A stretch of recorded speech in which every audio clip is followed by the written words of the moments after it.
Hello everyone, my name is Roy Jafari and I would like to welcome you to another video of the data mining series.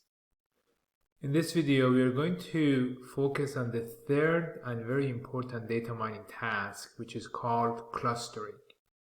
Clustering is a very unique data mining task. We are still going to start this video with how clustering and prediction and classification are similar and different to one another. But just starting off, clustering is the uniquest of all between prediction and classification and clustering. We will learn that in this video. So let's get to this slide.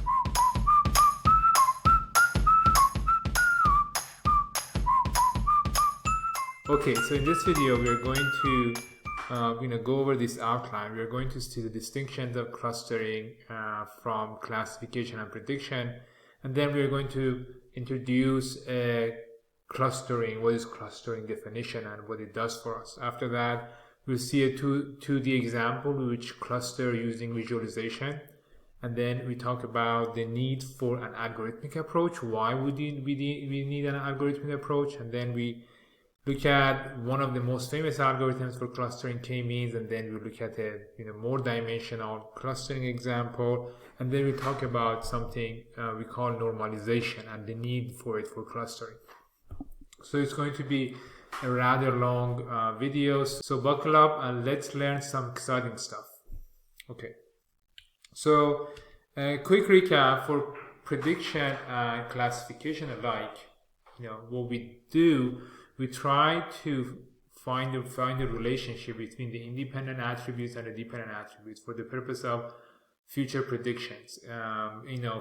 For prediction, we said what we do, we find the relationship between independent attribute and the dependent attribute, where the dependent attribute is a numerical attribute. But for classification, that numerical attribute doesn't exist, and it's a categorical attribute. So our target for classification is a label, class 1, class 2, class 3. So that's the difference between prediction and classification. But the uniquest of all of these three famous data mining tasks is clustering, because when we talk about clustering, there is no such a thing as a dependent attribute. All we do have are a set of attributes that our data objects are basically described by. When we talk about clustering, we have to understand there is no difference between the attributes that are presenting our data objects. Basically, what clustering does, it finds the inherent patterns in the data using the values of those dimensions or those attributes. So that's why clustering, when we talk about clustering, we call it an unsupervised task. And when we talk about classification, we talk about supervised task, because this is a supervision. The label or the target is a supervision that we have a goal in mind when we go into the data. But for clustering, our goal is to see the inherent patterns of the data. We don't have a label to predict, or we don't have a class to connect our independent attributes to that class label, so we get good prediction. So we don't have any of that in clustering. So what is clustering? Clustering is the meaningful groupings of data objects when we meet two criteria. The first criteria is the data objects within the same group or within the same cluster are similar, and the data objects that are on different groups are dissimilar. As simple as that. That's what we mean by clustering. We want to create groups that are similar to one another and are dissimilar to the members of the other groups. That's clustering, as simple as that. So let's look at an example.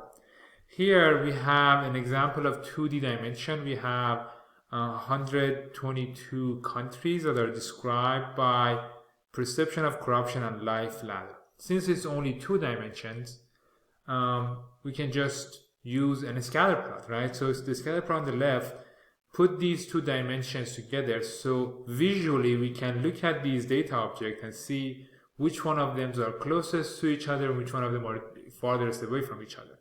And because it's just 2D, we can simply pick a pen and start finding our cluster, we do see that Rwanda is a very different country in terms of these two attributes, and then the rest of the countries have found their own clusters. So the closer these data objects, or the points in this case, together, the higher the likelihood of them being in the same cluster, and the furthest away they are from each other, the higher the likelihood that they are not going to be in the same cluster. So that's clustering, right? But why do we need such a big fuss about clustering analysis? I mean, if we can just draw stuff and do the clustering, it becomes interesting when we talk about clustering, when our data objects are presented with more than 2 dimensions, right? What if we wanted to cluster the countries and equally weight to these 9 attributes? So these 9 attributes are the happiness indexes of the WHO reports for different countries. So there are 9 indices here, right? So we want to cluster our countries or our data objects based on all of these indices, or based on all of these attributes, right? So how do we go about this with visualization? Simple answer is we can't. I mean, just to show you how hard it would be for us to do that visually, because it goes beyond our capacity for perception and computation, is just looking at it when we had 3 dimensions. So in this figure, we have 3 dimensions shown here. We have perception of corruption on the y-axis, life ladder on the x-axis, and color as generosity. So just by 3 axes, we can see when we want to form these clusters and give equal weight to all of these attributes, we do see that our mind starts boggling. It's a difficult task for us to be able to cluster these at the same time, to pay attention to all 3 dimensions. That's why we do need an algorithmic way to go about this. I mean, this is just a 3D. Imagine 9D, us trying to manage all the 9Ds at the same time. So that's why we have to look at an algorithmic way to go about clustering. So this is a design of a clustering.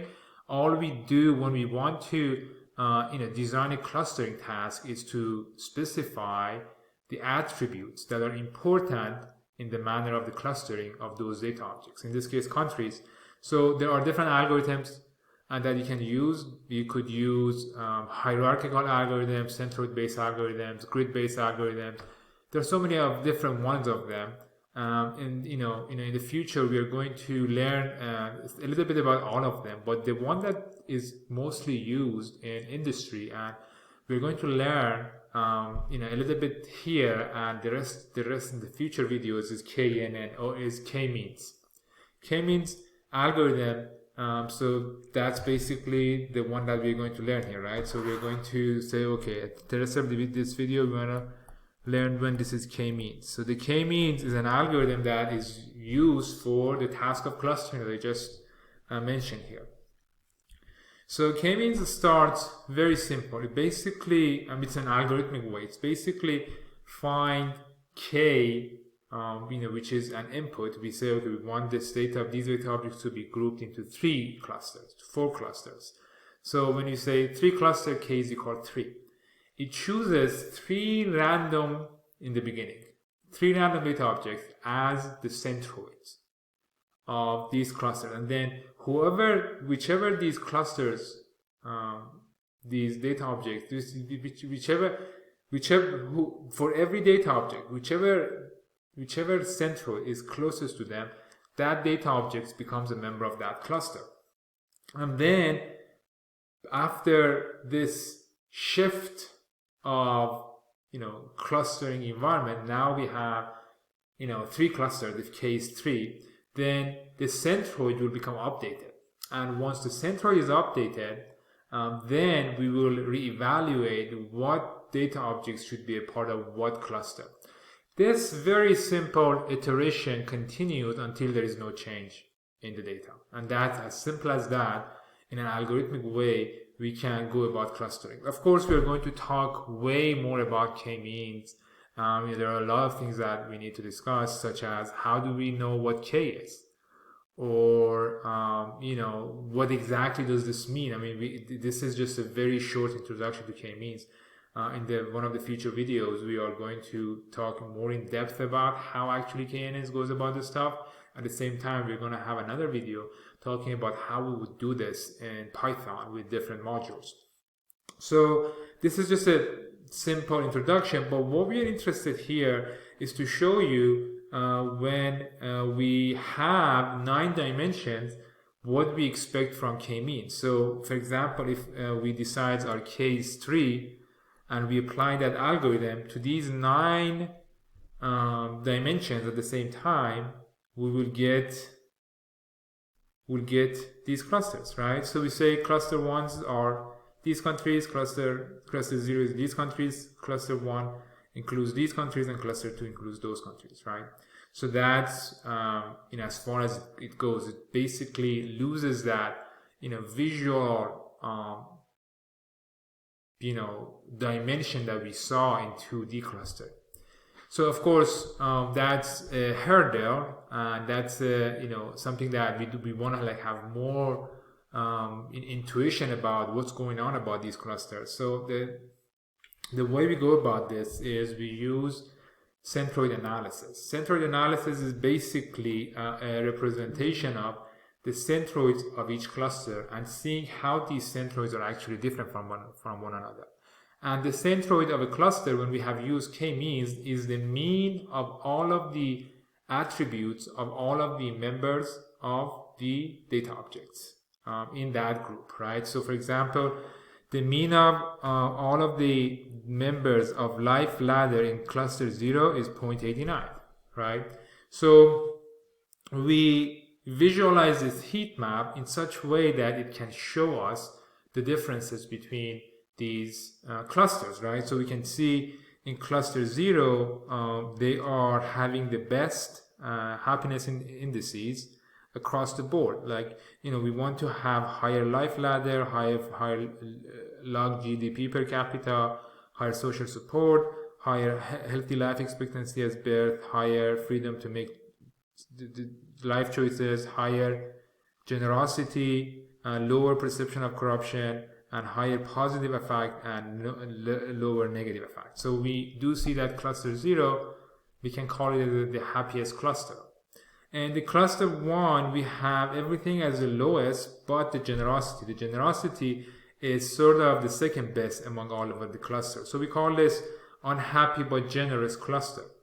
And the cluster 2 are the countries that are not the happiest or the second best, but they have lacking generosity. So as simple as that, using centroid analysis, now we were able to sort of see the patterns in the data. We have 3 types of countries, and this heat map shows us how these countries are different from one another. But we have to pay attention. Coming to these number of 3 clusters, it took some pre-calculation and understanding. That is something we are going to learn in the future. So how did I set K as 3? This is a question we are going to be able to answer in the future videos. But let's move on here and talk about a little bit about the need for normalization and what that normalization is. So let me create the space for that conversation in this slide. So if we did the 2D clustering using visualization, we would get this visual, which we saw earlier in this video. If we did K-means, we would get this one, right? So it would be very reasonable to expect that the outputs of these clusterings are similar, right? So for example, we would expect to see Rwanda as its own cluster also in the K-means. But when we pay attention, we do see that Rwanda is a part of cluster 0. That is sort of part of this cluster. And this doesn't make sense. I mean, Rwanda is clearly an island for itself. Or for example, Singapore should be a part of this cluster, right? So when we look for this for Singapore, we don't find Singapore in the same cluster as Denmark, right? You see, Singapore is not here, but Singapore is the cluster that is, you know, with other countries such as France, such as, for example, there. So clearly, these outputs are different, and the reason that these outputs are different is because the lack of normalization when we apply K-means to this data. So what is normalization? Let me show you why K-means is showing what it does. Because if we had not, I mean, so like the visualization have done something for us that sort of like it misses your eyes if you don't really good pay attention to it. So pay attention here. Every 0.2 is equal to 1 here, right? So there is like 1 to 5, you know, ratio about the value of, you know, the average value of perception of corruption and life ladder. Basically, life ladders have larger numbers. There is no pattern we want to be included in our data, right? So we don't want the fact that life ladder happens to have a larger scale to consume our clustering, right? So if you look at this visualization where every 1 unit is equal to 1 unit, roughly, now you can sort of see why K-means had clustered these together, or why K-means had clustered these together, right? So, you know, it's very important to pay attention when you are doing clustering analysis. You must always remember you need to normalize your data. And but what we mean by normalization of your data is transforming your data, your attributes, in such way that the maximum, the minimum, and the range of your attributes are the same, while we keep the distinguishing values, the distinguishing characteristics of those numbers about these data objects. We will of course talk more about normalization in the future videos, but for now, let me ask you to keep this in the back of your mind for always. If you want to do clustering analysis, pay attention. You're going to need normalization, especially if you're going to use algorithmic approaches. Until the next video.